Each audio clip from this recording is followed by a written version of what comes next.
Hello guys, welcome back to my YouTube channel.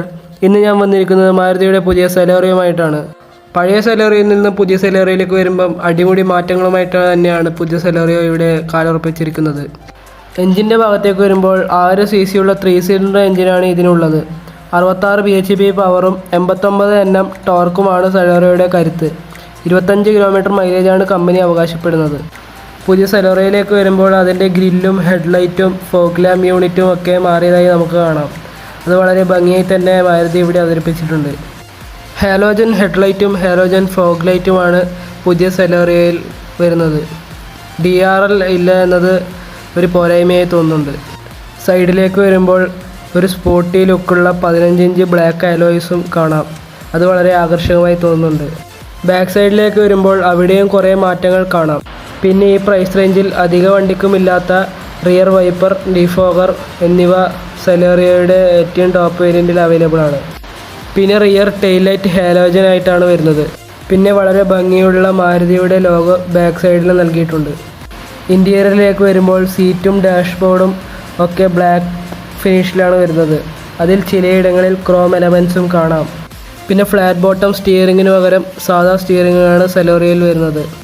അതിൽ തന്നെ volume adjustment സ്വിച്ചും mute, unmute, call attend ചെയ്യാൻ, call end ആക്കാൻ എന്നിങ്ങനെയുള്ള എല്ലാ കൺട്രോൾസും സെലേറിയോ സ്റ്റിയറിങ്ങിൽ തന്നെ വരുന്നുണ്ട്. പിന്നെ സെലേറിയോയിൽ ഒരു വേരിയൻറ്റിലും ക്രൂയിസ് കൺട്രോൾ അവൈലബിൾ അല്ല എന്ന ഒരു വിഷമിപ്പിക്കുന്ന കാര്യമാണ്. പിന്നെ വേഗണാറിലൊക്കെ കണ്ടുവരുന്ന അതേ ഇൻസ്ട്രുമെൻ്റ് ക്ലസ്റ്റർ തന്നെയാണ് ഇതിലും വരുന്നത്. പിന്നെ ആകർഷകമായിട്ടുള്ളത് പഴയ സ്വിഫ്റ്റിലൊക്കെ ഉള്ള അതേ 7 ഇഞ്ച് ടച്ച് സ്ക്രീൻ തന്നെയാണ് സെലേറിയോയിലും വരുന്നത്. പിന്നെ 4 സ്പീക്കറിൻ്റെ മ്യൂസിക് സിസ്റ്റവും സെലേറിയോയിൽ വരുന്നുണ്ട്. ഡ്രൈവർ സീറ്റിലെയും പാസഞ്ചർ സീറ്റിലെയും ഹെഡ് റെസ്റ്റ് ഫിക്സ്ഡ് ആണ്, അഡ്ജസ്റ്റബിൾ അല്ല. പിന്നെ എല്ലാ ഡോറിലും ബോട്ടിൽ ഹോൾഡറും അവൈലബിൾ ആണ്.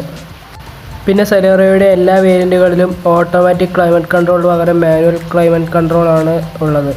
പിന്നെ എൻജിൻ സ്റ്റാർട്ട് സ്റ്റോപ്പ് ബട്ടണും ചെറിയൊരു ഗ്ലോ ബോക്സും പാസഞ്ചർ സീറ്റിന് മുന്നിലായി വരുന്നുണ്ട്. ഫുൾ ബ്ലാക്ക് സീറ്റാണ് സെലേറിയോയുടെ റിയർ സീറ്റിൽ വരുന്നത്. പിന്നെ ഫിക്സ്ഡ് ഹെഡ് റെസ്റ്റ് ആണ് ഇതിലുള്ളത്. Hand rest, rear AC vent എന്ന സൗകര്യങ്ങളൊന്നും ഇതിൽ അവൈലബിൾ അല്ല. പിന്നെ പാസഞ്ചർ സീറ്റിന് ബാക്കിൽ ആയി ഒരു സ്റ്റോറേജ് സ്പേസും കാണാം. എല്ലാ മാരുതിയുടെ വണ്ടികളിലും കണ്ടുവരുന്ന 60/40 സ്പ്ലിറ്റ് തന്നെയാണ് സെലേറിയോയിലും കൊടുത്തിരിക്കുന്നത്. പിന്നെ വലിയൊരു ബൂട്ട് സ്പേസും ഇതിൽ കാണാം. പിൻഭാഗത്ത് ബമ്പറിന് താഴെയായാണ് സൈലൻസർ ഘടിപ്പിച്ചിരിക്കുന്നത്. അതുകൊണ്ട് പുറത്തു നിന്ന് നോക്കുമ്പോൾ കാണാൻ പറ്റുന്നതല്ല. പിന്നെ ബാക്ക് സീറ്റിൽ അതിശയിപ്പിക്കുന്ന കാര്യം എന്ന് പറയുമ്പോൾ അത് പവർ വിൻഡോയുടെ സ്വിച്ചുകൾ ഡോറിൻ്റെ ഹാൻഡിലല്ല, പകരം ഗിയർ നോബിൻ്റെ ബാക്കിൽ ആയാണ് ക്രമീകരിച്ചിരിക്കുന്നത്. അപ്പോൾ ഇത്രയൊക്കെ ഫീച്ചർ റിച്ചായ ഈ സെലേറിയോയുടെ വില എന്ന് പറയുന്നത് 5.36 ലക്ഷം മുതൽ 7.05 ലക്ഷം വരെയാണ് ഇതിൻ്റെ എക്സ്ഷോറൂം വില വരുന്നത്. 7 കളറുകളിലായിട്ടാണ് സെലേറിയോ ഇപ്പോൾ അവൈലബിൾ ആയിട്ടുള്ളത്. അപ്പോൾ ഇതൊക്കെയാണ് സെലേറിയോയെക്കുറിച്ച് എനിക്കിന്ന് പറയാനുള്ളത്. അപ്പോൾ വീഡിയോ ഇഷ്ടപ്പെട്ട എല്ലാവരും ലൈക്ക് ചെയ്യാനും സബ്സ്ക്രൈബ് ചെയ്യാനും മറക്കരുത്. അപ്പോൾ അടുത്ത വീഡിയോയുമായി വരുന്നതുവരെ സ്റ്റേ ട്യൂൺഡ്.